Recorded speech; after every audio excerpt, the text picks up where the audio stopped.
Selamat pagi adik-adik, kita kembali bertemu di ibadah hari Minggu Persekutuan Anak. Adik-adik, untuk membuka ibadah kita pada pagi hari ini, kita akan menaikkan puji-pujian kepada Tuhan. Mari kita memuji Tuhan.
Adik-adik, mari kita bersikap sempurna di hadapan Tuhan dan lakukan apa yang diajarkan oleh Tuhan Yesus kepada kita, bagaimana cara kita berdoa.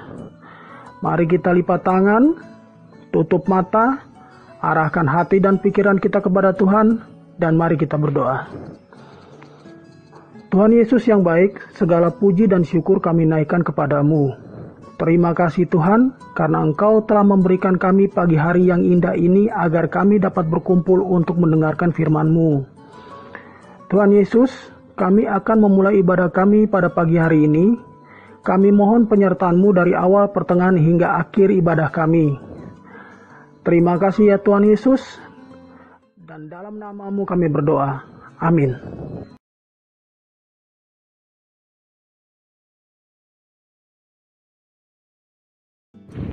Ya adik-adik, demikian pembacaan Alkitab kita pada pagi hari ini yang terambil dari kitab Yesaya 50, ayatnya yang keempat hingga keenam. Engkau akan menceritakan sedikit latar belakang tentang Yesaya adik-adik. Nabi Yesaya adalah tokoh utama dalam kitab yang kita baca ini. Dia adalah seorang hamba Tuhan yang melayani selama 40 tahun, dimulai dari tahun 740 sebelum Masehi sampai tahun 701 sebelum Masehi. Pada saat dia mulai melayani, umurnya itu baru 25 tahun adik-adik.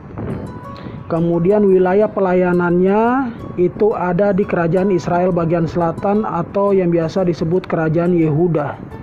Ya, karena pada saat itu memang Israel ini terpecah menjadi dua kerajaan, yaitu 10 suku, karena Israel kan ada 12 suku. Jadi 10 suku itu mendirikan kerajaan utara dengan ibu kota Samaria, sedangkan 2 suku yaitu Yehuda dan Benyamin itu mereka mendirikan kerajaan selatan dengan ibu kota Yerusalem. Ya, kerajaannya itu adalah kerajaan Yehuda. Ya, Yesaya ini dia bertugas sebagai nabi di masa pemerintahan 4 raja selatan yang berbeda, yaitu zamannya Raja Usia, kemudian Raja Yotam, kemudian Raja Ahaz, dan Raja Hizkia. Ya adik-adik, pada zaman Nabi Yesaya ini, sebenarnya bangsa Israel itu ada dalam masa kejayaan, karena berkurangnya tekanan dari bangsa Asyur yang pada saat itu kekuasaannya sedang melemah. Tetapi di satu sisi yang lain, bangsa Israel ini sedang mengalami krisis moral adik-adik. Ya, jadi pada saat itu krisis moralnya itu banyak terjadi ketidakadilan di tengah masyarakat, kemudian rakyat kecil dibuat tidak adil dan sebagainya. Oleh karena itu muncullah Nabi Yesaya yang tugasnya saat itu adalah untuk menyampaikan nubuat-nubuat yang telah dilihatnya agar para raja-raja Israel ini kembali ke jalan Tuhan dan selalu mengandalkan Tuhan dalam segala hal. Dia juga menganjurkan agar raja-raja Israel ini tidak bersekutu dengan bangsa-bangsa asing yang tidak mengenal Tuhan. Karena jika mereka bersekutu dengan bangsa-bangsa asing yang tidak mengenal Tuhan, itu akan menyebabkan mereka mengalami kehancuran. Ya, itu adalah sekilas dari latar belakang Nabi Yesaya, adik-adik. Pada pagi hari ini, Nabi Yesaya ingin mengajarkan dan menunjukkan kepada kita bagaimana menjadi hamba yang taat kepada Tuhan Allah. Untuk menjadi hamba yang taat kepada Tuhan Allah, itu dapat dilakukan dalam dua cara, adik-adik, yaitu melalui perkataan dan bisa juga melalui perbuatan. Tadi kita sudah membaca ayat Alkitab, dan di bacaan Alkitab itu tadi tertulis bahwa Yesaya menyebutkan dia dikaruniakan lidah seorang murid Tuhan, karena melalui lidahnya dia dapat memberikan semangat baru kepada orang-orang yang letih lesu. Maksudnya bagaimana nih adik-adik? Jadi maksudnya begini. Maksudnya itu adalah Nabi Yesaya ingin mengatakan kepada kita agar lidah dan mulut kita haruslah sesuai dengan apa yang telah Tuhan Allah ajarkan kepada kita melalui Tuhan Yesus Kristus. Seperti contohnya, hendaklah mulut dan lidah kita digunakan untuk memuji Bapa di sorga. Kemudian digunakan untuk selalu bersyukur kepada Tuhan. Kemudian digunakan untuk selalu menghibur orang-orang yang sedang kesusahan, sehingga orang-orang yang sedang kesusahan itu terhibur dan kembali bersemangat dan kembali memuji Tuhan. Dan masih banyak hal-hal lainnya, adik-adik. Jangan malah kita menggunakan mulut dan lidah kita untuk hal-hal yang tidak berkenan kepada Tuhan, adik-adik. Sekarang banyak contoh kan di tengah-tengah tuh, engkau sering dengar tuh ya, anak-anak masih kecil sudah mengeluarkan atau mengucapkan kata-kata yang tidak pantas.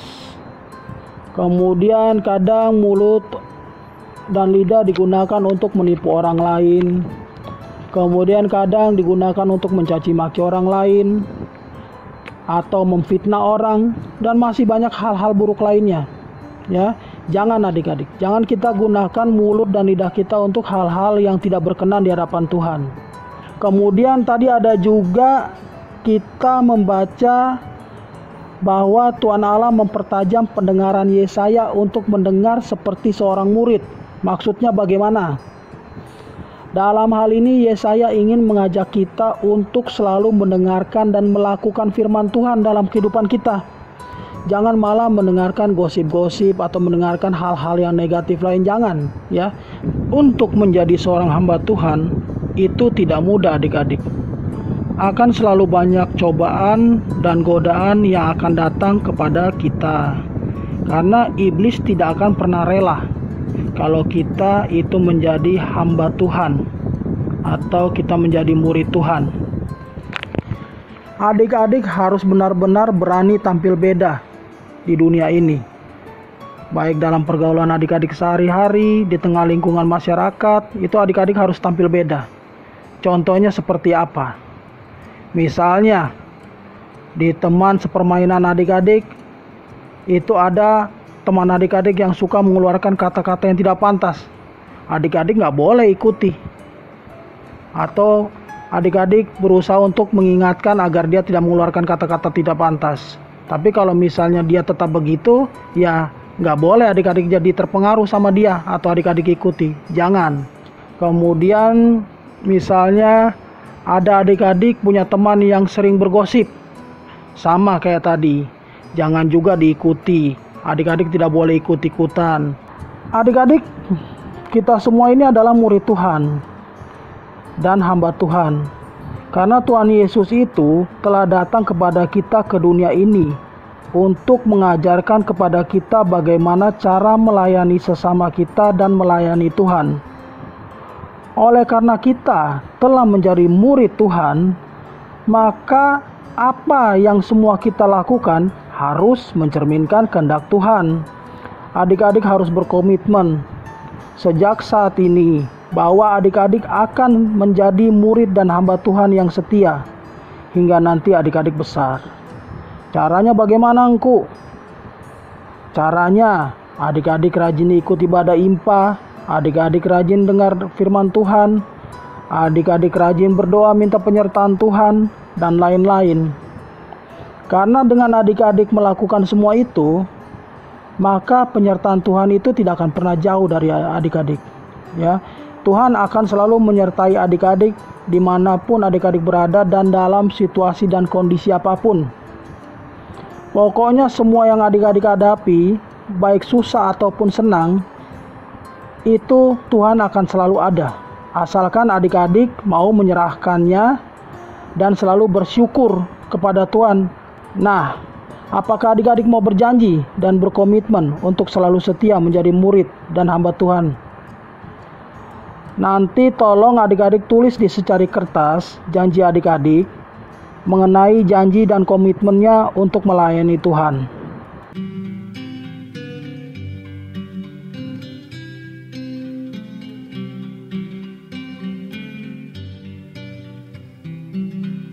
Aku dapat di hatiku mutiara yang permai, Tuhan Yesus kawan hari takkan lagi tercerai.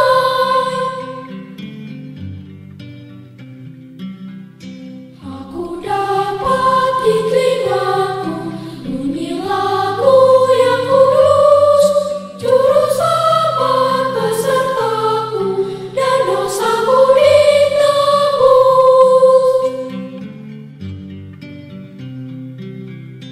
Aku dapat di mataku pemandangan mulia, bumi baru yang membawa damai dan bahagia.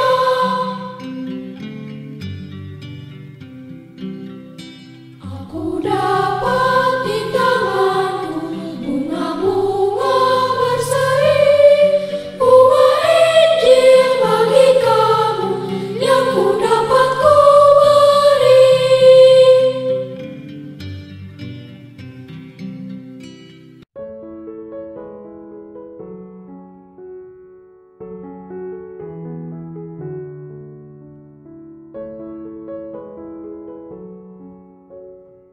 Tuhan memberkati adik-adik beserta mama, papa, dan semua keluarga adik-adik.